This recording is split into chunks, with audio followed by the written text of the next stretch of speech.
Hello, what is your name? Hello, good morning. I'm Annabel Varama. How old are you? I'm 36 years old. What is your religion? I'm Christian. Are you married? Yes, Do you have kids? yes. How many kids you I have? have 4 children. How old are they? The eldest is 18 years old. Second one is 14, and then 11, 9. Okay, so how long you been working in Hong Kong? 3 years and 3 months. Do you have any work experience in other countries? Yes, ma'am. So how long you been working with your current employer? 2 years. Where's your employer living in? Chingy. How many square feet of your employer's house? 980 square feet. How many family members there? They are 4, How many children? 2. How old are they?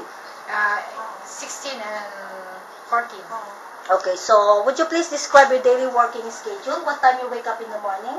I wake up in the morning 6 o'clock, and then I prepare the breakfast for 4 person, and then I bring the 16 years old in school, and then go to the market, then go back home. I clean the house, laundry, ironing, and then after that in the afternoon I prepare dinner, and then 7:30 we take dinner, and then around 9:30 finish all my works, and then 10 o'clock start Okay. to rest. Okay, thank you so